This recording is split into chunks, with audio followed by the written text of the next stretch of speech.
오늘 우리에게 주신 하나님의 말씀 같이 읽겠습니다. 사사기 18장 말씀 함께 읽겠습니다. 이에 5사람이 떠나 라이스에 이르러 거기 있는 백성을 본즉 염려 없이 거주하며 시돈 사람들이 사는 것처럼 평온하며 안전하니 그 땅에는 부족한 것이 없으며 불을 누리며 시돈 사람들과 거리가 멀고 어떤 사람과도 상종하지 아니함이라. 단 자손이 미가가 만든 것과 그 제사장을 취하여 라이스에 이르러 한가하고 걱정 없이 사는 백성을 만나 칼날로 그들을 치며 그 성읍을 불사르되 그들을 구원할 자가 없었으니 그 성읍이 베드로 가까운 골짜기에 있어서 시돈과 거리가 멀고 상종하는 사람도 없음이었더라. 단 자손이 성읍을 세우고 거기 거주하면서. 아멘. 오늘 우리가 함께 나눌 하나님의 말씀은 사사기 18장 말씀으로 순종함으로 돕는 은혜를 구하라 하십니다. 제가 요즘에 어떤 교수님의 도움으로 인해서 우리가 좀 심리학에 대해서 지금 공부를 하고 있는데요. 피아제의 인지 발달 단계에 대해서 이렇게 배우게 됐습니다. 근데 그걸 보다 보니까 신앙생활에 참 이런 부분을 하는 게 좋겠다, 그런 생각이 들어서 좀 같이 나누고 싶습니다. 인지라고 하는 건 이제 우리가 생각해가지고 어떤 지식을 얻는 그런 방법이죠. 그렇죠? 그래서 지식을 어떻게 얻는지, 또 그걸 어떻게 가공해서 또 어떻게 이용하는지 어떤 그런 이제 내용이 되겠죠. 그래서 이제 아기가 이제 처음에 태어나서 그 아기가 이제 어떻게 그런 걸 인식하고 이렇게 받아들이는지를 잘 연구한 그런 내용인 거예요. 그래서 단계를 보게 되면 이제 4가지 단계로 보는데, 1단계는 감각 운동기, 2단계는 전 조작기, 3단계는 구체적 조작기, 4단계는 형식적 조작기, 이렇게 4개의 단계로 되어져 있습니다. 다 따로 나가지고, 그죠? 그래서 이제 첫 번째 감각 운동기는 뭐냐면 0세에서 2세까지 이제 단계인데, 이건 좀 굉장히 복잡합니다. 왜냐면 2세까지 많은 걸 배우기 때문에 이 안에 그 구조적으로 나누면 이제 6개의 단계로 이제 나눠지는데, 중요한 거는 이제 아이가 태어날 때는 이제 백지 상태로 이제 태어나잖아요. 근데 가르쳐 주지 않아도 하는 게 있어요. 어린아이들이. 우는 건 이제 기본적으로 이제 울기도 하겠지만, 가르쳐 주지 않아도 하나님이 딱 그 어린아이에게 할 수 있는 능력을 준 게 있는 게 뭐냐면 반사라고 하는 거죠. 자극이 주어지면 이제 반응을 하게 되는. 그래서 뭐 입에 뭘 닿기만 하면 이제 빱니다. 먹어야 되니까, 그죠? 그리고 이렇게 눈에 뭐가 다가오면 눈을 깜빡거리고 감게 되고, 또 맛없으면 뱉어내고, 그리고 뭔가 이렇게 손에 닿으면 막 쥐는 거죠, 그죠? 그러면서 이게 막 뭘 익히는 거예요. 어떻게 반응을 자꾸 익히고, 또 이렇게 했더니 안 좋더라, 좋더라, 이런 걸 이렇게 느끼면서 이제 점점 이제 이 뭔가 이제 배워져 나가는 거죠. 그래서 감각이 이제 점점 이제 발달하면서, 그래서 감각 운동기 안에 이제 말도 하게 되고, 이제 걷는 것도 하게 되고, 이제 이런 게 이제 되게 되는 거죠. 그래서 대상을 이제 바라볼 수 있는 어떤 그런 것들이 이제 생기게 되는. 그래서 이제 이런 것이 없으면 이제 우리가 지식을 못 얻겠죠. 그래서 이제 이런 시기에 막 늑대와 함께 살게 되면 늑대 인간이 되고 이렇게 되는 것처럼, 이런 시기에 이제 어떤 그런 온전한 것을 이제 배워 나가야 되겠죠. 두 번째 이제 전 조작기, 이제 조작에 대해서 이제 얘기를 하려고 하는 건데, 이제 전 조작기가 되면은 이제 약간은 이제 특정한 어떤 거를 구체적인 물질이 아닌 것도 이제 인식을 하게 되는, 말 같은 걸 이제 이해하는 거죠. 상징 같은 걸 이해하는 거라고 하는데, 어쨌든 말을 하면은 갖고 올 수 있는 능력도 생겨요. 시계 가져와라 그러면 시계가 뭔지 압니까? 태어난 애가, 그죠? 근데 물질을 이렇게 보여주기 시계 하다 보니까, 아, 이게 시계구나. 자꾸 쳐다보니까 엄마구나. 뭐 이렇게, 이런 식으로 하는 것처럼, 이제 대상이 이제 어떤 그런 상징적인 걸 얘기해도, 엄마 그러면, 아, 엄마 누구. 이렇게, 이 시계 그러면 비슷한 시계 뭐라도 이제 주워올 수 있는 이제 그런 능력이 이제 생기는 거죠. 그러면서 이제 생겨야 되는 게 이제 대상 영속성이라는 것이 이제 생겨야 된다는 거죠. 대상이 이제 항상 있다. 물질 보존의 법칙처럼, 그죠? 그래서 이때 이제 제일 재밌게 전조잡기 때 이제 전조잡기 전에도 그렇지만 전조잡기 때 이제 노는 게 숨는 거죠, 숨는 거. 그럼 막 웁니다. 없어진 줄 알고, 그죠? 전조잡기가 이제 지나가야지 이제 그걸 알거든요.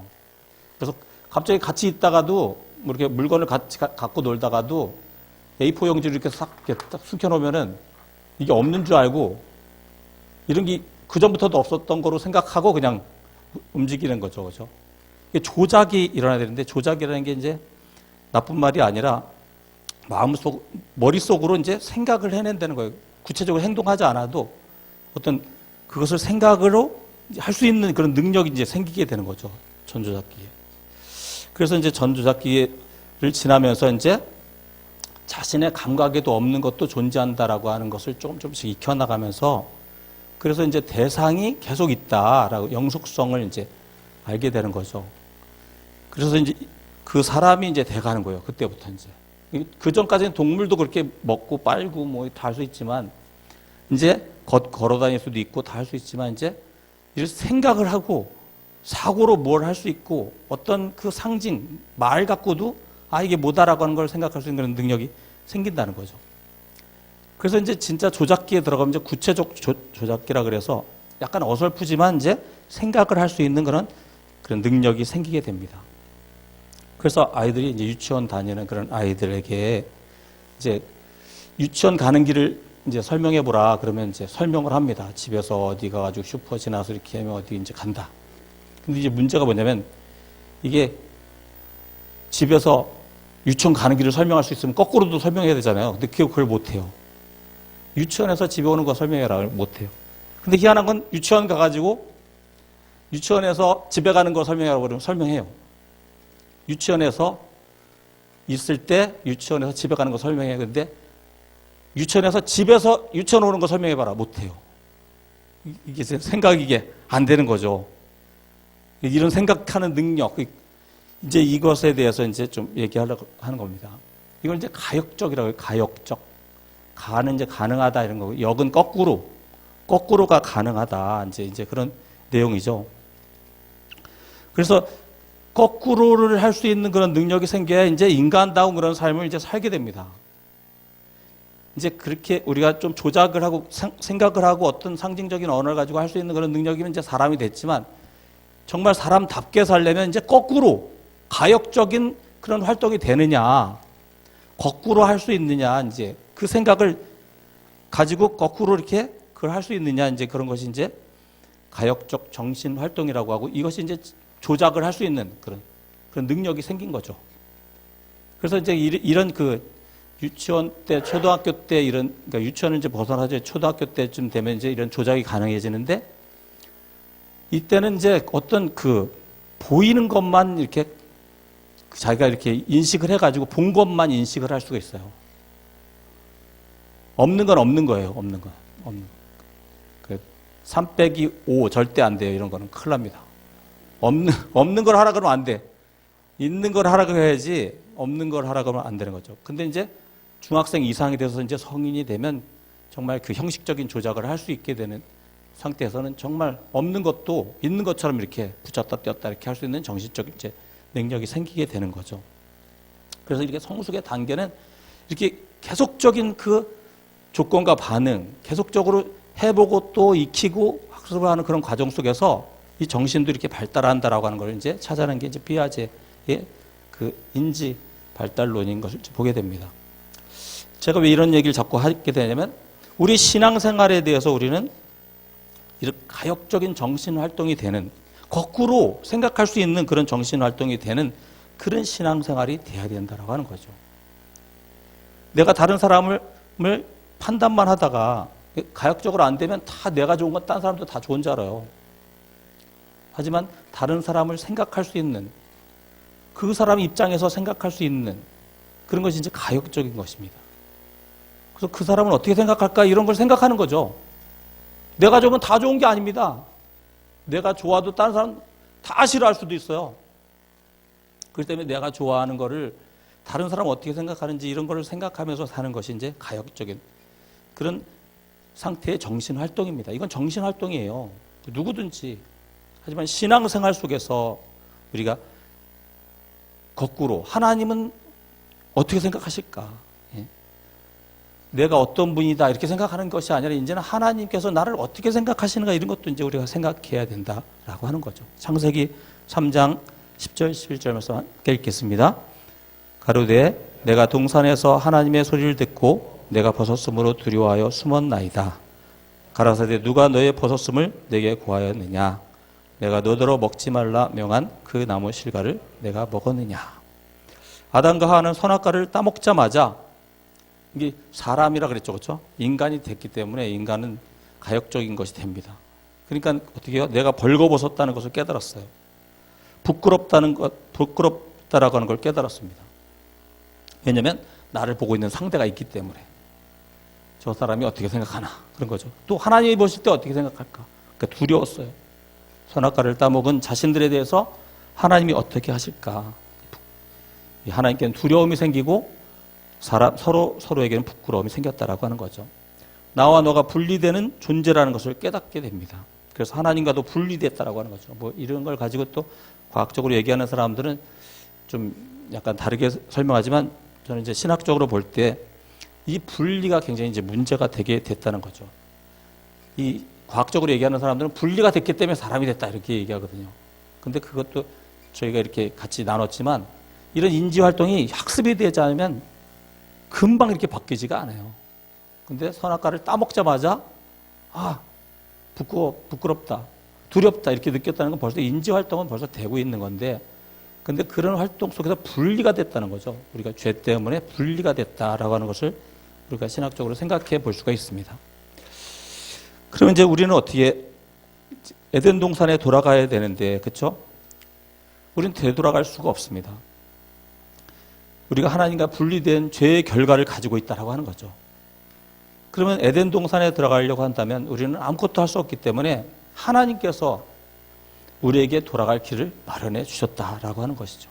그래서 하나님의 독생자 예수 그리스도께서 이 땅에 오셔서 우리의 모든 죄를 십자가에서 도말하시고 죽으심으로 그리고 부활하심으로 우리의 죄가 용서되었음을 증거하셨습니다. 누구든지 예수 그리스도의 행하신 일을 믿는 자마다 죄 용서함과 영생을 얻게 됐다라고 하는 것이죠. 먼저 우리는 오직 예수 그리스도의 십자가의 피로 죄 용서받았음을 믿어야 된다라고 하는 것입니다. 이것이 이제 에덴 동산에 돌아가는 거예요. 이제 거기서 이제 우리는 어떻게 해야 되느냐? 그럼 에덴 동산에 거하게 된 이게 성경을 보게 되면 성막이나 이런 것도 다 에덴 동산을 상징하는 것들로 다 되어져 있어요. 그래서 하나님은 하나님과의 만남 그 자체를 에덴 동산으로 설정해 놓으십니다. 근데 거기서 우리가 어떻게 해야 하느냐? 결국에 이스라엘은 하나님을 반역하고 떠났죠, 그죠? 우리 신앙도 똑같습니다. 예수 그리스도를 믿음으로 하나님의 자녀가 되고 이제 하나님과의 관계가 생겨서 이게 에덴 동산에 이제 서 있는 우리들의 모습이라고 하는 거죠. 우리는 하나님과 분리된 경험을 갖고 있기 때문에 처음처럼 완전히 똑같이 돌아갈 수가 없어요. 일단 분리가 됐었기 때문에. 여러분 지금 코로나19 상황이 지나간 다음에 그걸 어떻게 표현합니까? 그 많은 사람들이 그렇게 하죠. 지금 우리가 그 달력을 쓸 때 BC와 AD 이렇게 예수님 오신 전으로 쓰는 것처럼 이제 코로나가 지나면 코로나 전으로 나눠지는 시대가 될 것이다. 왜? 이전으로 돌아갈 수 없기 때문에. 그런 것처럼 죄가 이미 이 땅에 들어와서 우리가 하나님과 분리를 경험한 우리들이 이제는 그 전 상태로 완전히 회복된다. 그거는 어렵다는 거죠. 우리는. 그런 지식이 벌써 우리 가운데 선악과 때문에 들어왔습니다. 그래서 죄를 져서 하나님과 분리되고 서로 간에 부끄러움을 가지고 있다는 거죠. 성경이 가르치는 핵심 내용은 하나님을 경외하고 내 이웃을 내 몸과 같이 사랑하라 이렇게 말씀하고 있습니다. 사랑할 때 우리는 하나가 됩니다. 용납할 때 우리는 부끄러움을 벗을 수 있다는 거죠. 여러분 벌거벗으면 부끄럽습니까? 안 부끄럽습니까? 근데 여러분 목욕탕 가면 벗어야 안 벗어요? 목욕탕에서는 벌거벗는 걸 용납하기 때문에 거기서 안 부끄러운 거예요. 또 사랑하는 사람끼리 벌거벗고 있으면 부끄럽습니까? 안 부끄럽습니까? 뭐 부끄러울 수도 있겠지만 어쨌든 그런 부끄러움이 아니잖아요. 그렇죠? 그렇지만 우리가 사랑, 용납 이런 것을 통해서 우리가 이 부끄러움과 이 수치감을 벗어나고 서로 사랑할 때 그 하나님께서 우리에게 부여하신 것을 복을 누리는 그런 삶이 될 줄 믿습니다. 그래서 이런 가역적 신앙, 용납하고 사랑하기 위해 필요한 것이 가역적인 상대편을 생각하고 상대편이 어떻게 생각할까를 고민하는 그런 신앙이다라고 하는 거죠. 가역적인 사고가 가능하다면 우리는 다 가능한 사람이 지금 이제 성인이기 때문에 그러면 가역적인 신앙도 우리가 다른 사람을 생각하는 그런 신앙도 필요하다라고 하는 거죠. 가역적 신앙생활은 내 위치에서만 생각하는 것이 아니라 다른 사람의 위치에서 하나님의 관점에서 나를 돌아보는 그런 신앙생활이 되어야 될 줄 믿습니다. 아담과 하와가 선악과를 따먹고 하나님께서 어떻게 생각하실지, 남이 나를 어떻게 생각할지 생각했던 것처럼 죄가 들어와서 두렵고 부끄러운 이런 모든 것들 지금은 어떻게 할 수가 없지만 십자가에서 나의 죄를 씻으신 주님을 믿는 하나님의 자녀라고 한다면 하나님을 사랑하고 이웃을 내 몸과 같이 사랑할 수 있는 줄 믿습니다. 선악과를 따먹고 선악에 대한 지식이 들어와 있습니다. 하지만 이런 분리를 경험한 우리들의 삶이 정말 하나님 앞에 그 이전으로 돌아가는 방법은 하나님 말씀을 듣는 것입니다. 나의 말과 행동을 하나님께서 어떻게 생각할지 생각하며 하나님을 사랑하고 남이 나를 어떻게 생각할지 생각하는 그런 삶으로 이웃을 내 몸과 같이 살아가는 신앙이 되어야 될 줄 믿습니다. 우리는 이런 가역적 신앙생활의 바탕에서 하나님을 경외하고 네 이웃을 내 몸과 같이 사랑해야 될 줄 믿습니다. 오늘은 특별히 하나님께서 어떻게 생각하시는가 이런 관점에 대해서 같이 나누려고 합니다. 오늘 읽을 말씀을 보면 전혀 가역적인 사고가 되지 않는 사람들의 모습을 보게 됩니다. 그들은 아주 많이 이기적이었지만 결국에 망하게 됐다라고 하는 거죠. 라이스에 살던 시돈 사람들의 이야기는 이 땅에 살고 있는 많은 사람들의 인생을 그대로 보여주고 있다라고 하는 것이죠. 시돈에 살던 많은 사람들이 자기들끼리 모여서 자기네 방식대로 살아갈 수 있는 장소를 찾기 위해서 시돈을 떠나서 이리저리 돌아다니게 됩니다. 그들이 왜 그렇게 했는지 정확하지 않습니다. 세금 내기 싫어서 그랬는지, 어떤 책임을 지지 않으려고 회피하려고 그랬는지, 또 자기들이 살고 있는 성읍을 보호하고 방어하고 이렇게 하려면 전쟁터로 끌려나가니까 그거를 안 끌려나가려고 이렇게 다른 곳에 거처할 곳을 찾았는지 잘 알지 못하지만 어쨌든 그곳에 가면 또 많은 유익이 있겠죠. 그렇죠? 어떤 세금도 안 내니까 또 많은 그 부를 누릴 수 있다라고 생각해서 갔는데 정말 그런 곳이 있었다는 것입니다. 라이스에 정착한 후 온순하고 평화를 사랑하는 그들은 법과 질서를 유지하기 위해서 어떤 행정관도 필요 없을 정도로, 왜냐하면 서로 터치하기 싫어하니까 어차피 그런 것도 필요하지 않지만 또 그들이 또 자기들은 양심껏 그렇게 살아왔다라고 하는 거죠. 염려 없이 평온하고 안전하게 거했습니다. 그리고 자기들이 살던 시돈하고 자기들의 동족과 굉장히 거리가 먼 곳에 있었기 때문에 상종하지도 않았습니다. 그리고 모든 것이 너무나 자급자족하기에도 부족함이 없도록 충분했다라고 하는 거죠. 그들은 이렇게 완전히 격리돼서 독자적으로 살아갈 수 있었다라고 하는 것입니다. 너무나 인생 즐기며 살았습니다.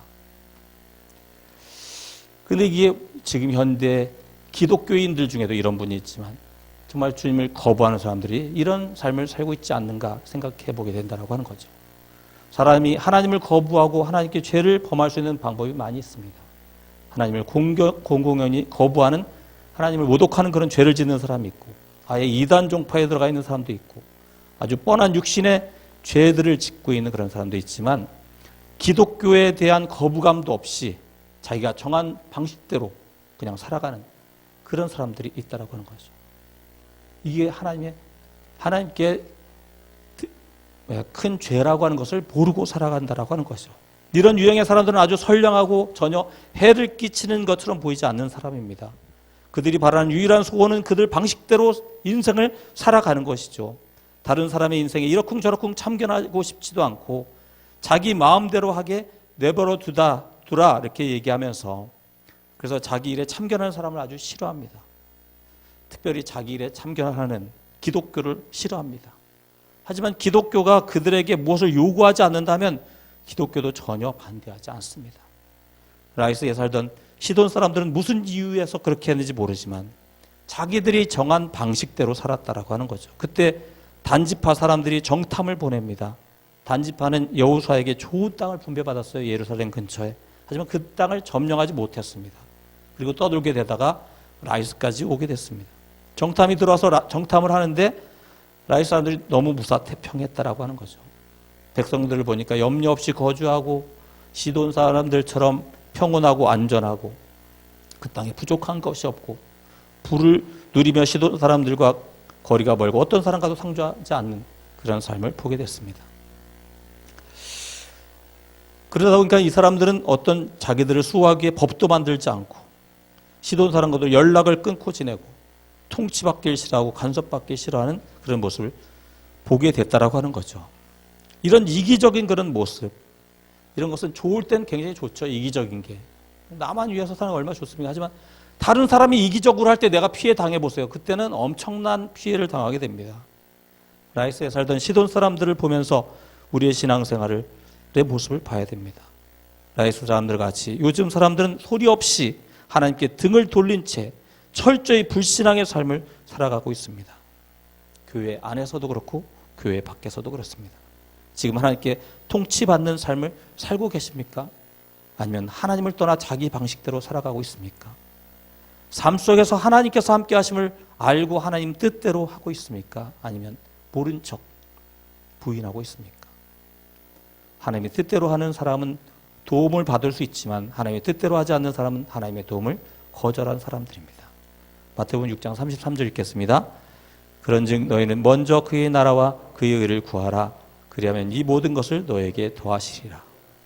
인생의 궁극적인 목적은 행복이 아니라 진리와 의라고 말씀합니다. 이것이 행복이라고 우리 찬양할 때 보면 우리가 생각하는 그런 행복이 아니죠.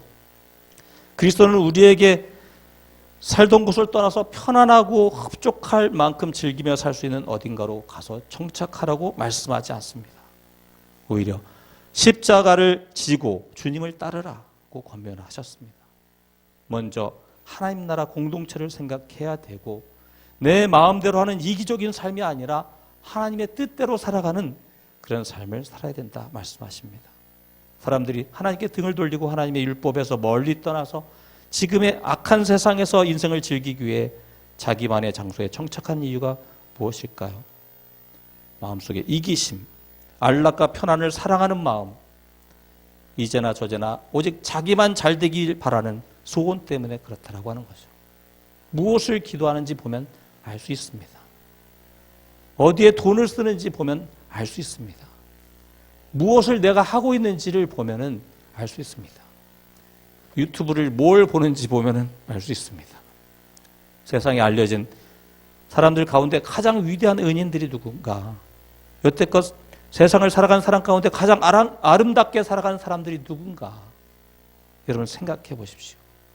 그 사람들에게 이기심이 있을 수가 없습니다. 그 사람들은 다 자기 것을 내어준 그런 사람들을 우리가 보면서 눈물 지으며 감동하게 된다라고 하는 것이죠. 이기적인 삶과 하나님의 아들 나사렛 예수 그리스도의 삶을 비교해 보십시오. 특히 못 박힐 이유 없는 주님께서 여러분과 나를 위해 십자가에 못 박혀 계신 모습을 상상해 보십시오. 그 십자가의 길이 무엇을 뜻하는 것입니까? 우리도 그 길을 따라가야 되는 삶인 줄 믿습니다. 그러면서도 여전히 우리 자신과 우리의 행복 말고는 아무것도 생각하지 않고 살아갈 수가 있는가? 우리는 주님을 보며 우리 자신을 생각해야 됩니다. 라이스 사람들은 자신들이 행복하고 평안한 이상 그 밖에 다른 어떤 것도 신경 쓰지 않았습니다. 아무것도 생각하지 않고 염려하지 않았습니다. 그들은 염려 없이 살았습니다. 그렇게 살았기 때문에 어느 날 5명의 남자가 자기들의 땅을 정탐하고 갔는데도 전혀 눈치채지 못했다라고 하는 거죠. 아마 이 사람들을 봤다고 해도 정탐꾼이라는 사실을 알아채지도 못했을 것입니다. 아무 대책도 강구하지 않았다라고 하는 거죠. 평소 그런 것을 상관하지 않고 염려 없이 그냥 살았습니다. 그러던 어느 날 무장군인 600명이 갑자기 쳐들어오자 꼼짝달싹 하지 못하고 어떤 도움도 없이 망하고 말았다라고 하는 것입니다. 우리에게도 누구도 죽음을 피할 수가 없습니다. 죽음 이후의 심판을 피할 수가 없습니다. 죽음은 준비할 수 있는 것도 아니고 내가 해결할 수 있는 것도 아닙니다. 제가 대표적으로 죽음을 얘기하지만 우리가 지금의 기상이변과 여러 가지 안 좋은 소식들을 보게 되면 누구도 내일을 장담할 수 없는 것이죠. 우리에겐 도움이 필요합니다. 오직 주님의 도우심이 없이는 죄와 멸망에서 살아날 자가 없다라고 하는 것입니다. 복음에 우리의 생명과 멸망, 즉 생사가 달려있는 것입니다. 도움이 필요 없다고 불신 영혼들에 대해서도 우리가 생각해 봐야 됩니다. 불신 영혼들은 도움이 필요 없다, 신경 쓰지 마라, 이렇게 얘기하잖아요. 이게 좀 반대적으로 좀 생각해 보면 그렇다 할지라도 그들을 멀리하지 않아야 됩니다. 언제든지 그들이 언젠가는 도움을 요청할 수 있다라고 생각하고 그들을 가까이 해야 될 것입니다. 주님께서 이 복음의 사명을 우리에게 맡기셨습니다. 복음은 가벼운 멍에요, 가벼운 짐입니다. 이 멍에조차 지지 않으려고, 이 짐조차 지지 않으려고 한다면 우리는 또한 영원한 멸망에 이르게 되는 것입니다. 우리는 모세의 생애 속에서 하나님을 만나는 장면 속에서 우리의 생사가 달린 신앙의 태도를 배울 수가 있습니다. 모세는 애굽을 도망 나와서 여러 해 동안 장인인 미디안 제사장 이드로의 가축을 돌보는 목자로 지냈습니다. 40년 동안 목자 생활을 해옵니다. 그래서 목초지를 찾아서 양떼를 끌고 이주에 돌아다니면서 어떻게 하든 양떼 잘 먹이려고 노력을 했습니다. 그러다가 보니까 어떻게 호렙산까지 이르게 된 것이죠. 양떼에게 먹일 풀을 찾아 이곳까지 오게 됐는데 엄청난 장면을 보게 됩니다. 출애굽기 3장 3절 읽겠습니다. 이에 모세가 이르되 내가 돌이켜 가서 이 큰 광경을 보리라. 떨기나무가 어찌하여 타지 아니하는고 하니 그때 모세는 내가 돌이켜 가서 조사해 보리라 이렇게 얘기합니다. 사람들이 그렇죠. 신기하니까. 기독교도 엄청 신기합니다. 보면 막 기적이 막 일어나잖아요. 그리고 막 듣도 보도 못한 엄청난 일들. 우리나라 여성을 그렇게 무시했던 그때 여성에게 교육을 시키고, 이게 뭐 눈이 반짝반짝 띄고 엄청난 일이죠. 하지만 그런 자세로는 우리가 하나님을 알 수가 없습니다. 모세는 그 호기심이 발동한 상태에서 불타는 떨기나무에 가까이 다가가게 되었습니다. 근데 하나님은 그를 책망하십니다. 4절 5절 같이 읽겠습니다. 여호와께서 그가 보려고 돌이켜 오는 것을 보신지라 하나님이 떨기나무 가운데 그를 불러 이르시되 모세야 모세야 하시매 그가 이르되 내가 여기 있나이다. 하나님이 이르시되 이리로 가까이 오지 말라. 내가 선 곳은 거룩한 땅이니 내 발에서 신을 벗으라. 아멘. 모세가 돌이켜 보려고 올 때 하나님이 모세를 이제 막죠, 그렇죠? 이리 가까이 오지 마라. 우리 거꾸로 생각하잖아요. 주님께 가까이 가야 되잖아요, 그죠? 오지 말랍니다. 이런 일이 다 있나? 성경에 이런 구절이 다 있어요. 하나님이 오지 말랍니다. 우리 주께로 나가야 되는데 오지 말래요.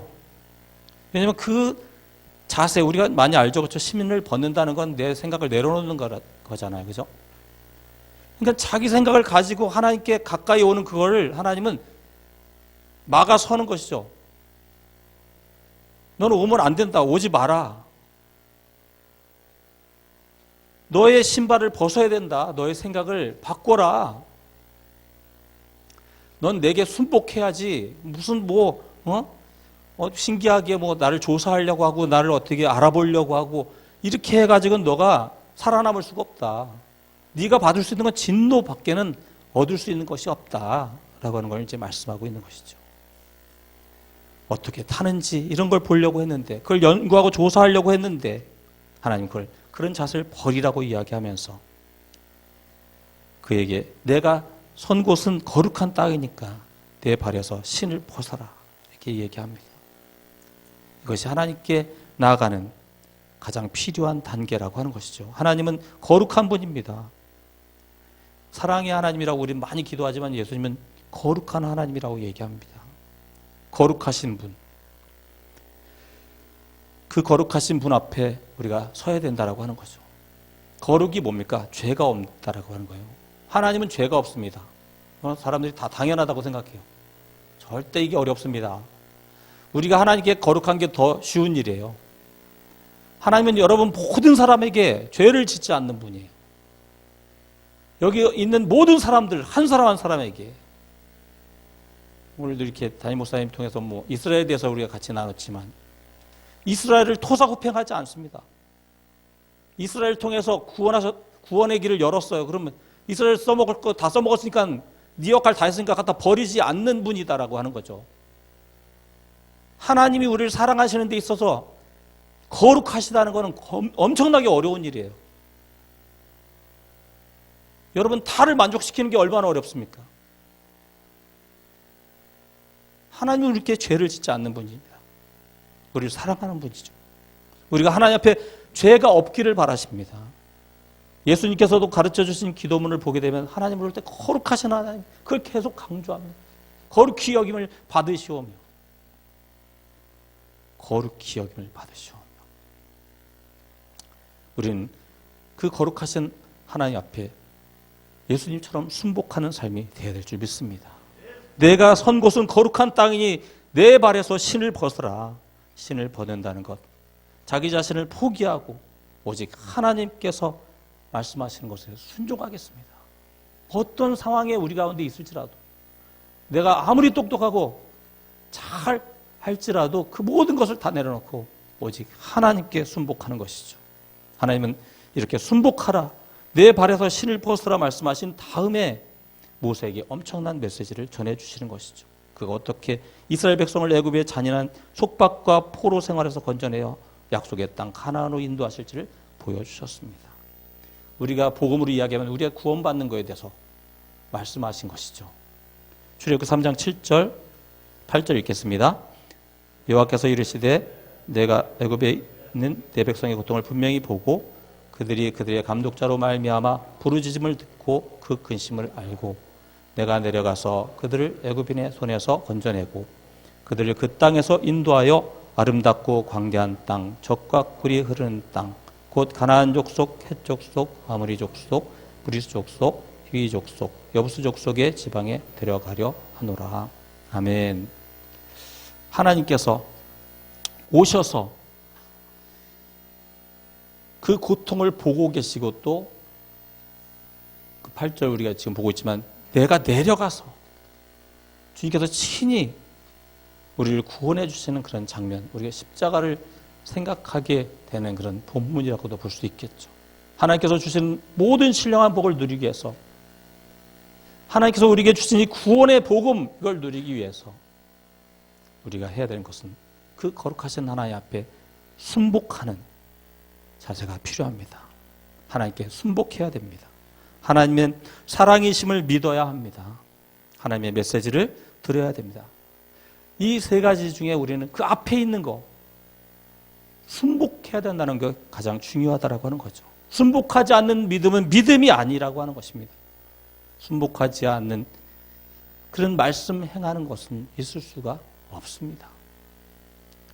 주님의 사랑하는 성도 여러분, 모세가 다른 것을 생각하지 않고 오직 자기 양떼만을 생각하고 있을 때, 가장 좋은 목초지를 발견할 수 있는 곳만 생각하고 있을 때 하나님이 갑자기 나타나셨습니다. 하나님이 떨기나무 속에서 타는 불꽃으로 찾아오셔서 하나님께 순복하는 모세를 통해 이스라엘을 구원하셨습니다. 인류가 그토록 극악무도하게 만들어 놓은 이 세상에 독생자 예수 그리스도를 하나님 보내주셨습니다. 인류는 염려 없이 거하며 아무 생각 없이 편안히 있는데 하나님이 구원 계획을 세우셨습니다. 하나님의 독생자 예수 그리스도께서 오셔서 십자가의 피로 우리를 구속하셨습니다. 저를 믿는 자는 영생을 얻고 믿지 않는 자는 멸망에 이르게 됩니다. 성경에 나타난 하나님은 찾아오시는 하나님, 계시하는 하나님이십니다. 우리가 연구한다고 알 수 있는 하나님이 아니라고 하는 거죠. 우리는 구원에 대해서, 멸망에 대해서 아무 생각도 없습니다. 그런 우리들을 찾아오셔서 우리를 구원하시고 말씀해 주셨습니다. 우린 그런 생각도 없었어요. 근데 갑자기 하나님이 우리를 구원해 준다니까 생각하고 연구하고 이렇게 해서 되어지는 일이 아니라는 거죠. 할 수도 없어요. 칸트는 아예 처음부터 포기해버렸어요. 신은 죽었다고 얘기하는 건 뭐냐면 형이 상학적인 것을 우리가 생각하지 말자. 잘라버렸습니다. 칸트는. 생각해도 알 수가 없으니까. 우리가 하나님 앞에 서는 태도는 순종입니다. 순종을 하느냐 안 하느냐에 따라서 우리의 생명이 달려있다라고 하는 것이죠. 매 순간 우리는 이런 자세로 하나님께 나가야 됩니다. 그리고 깨어 기도해야 됩니다. 주여 말씀하여 주옵소서, 제가 듣겠습니다. 제가 부족합니다. 불쌍히 여겨 주옵시고 성령의 충만을 부어 주옵소서. 도와주옵소서. 순종하겠습니다. 순종함으로 돕는 은혜를 구하는 여러분 되시기를 주님의 이름으로 축원합니다.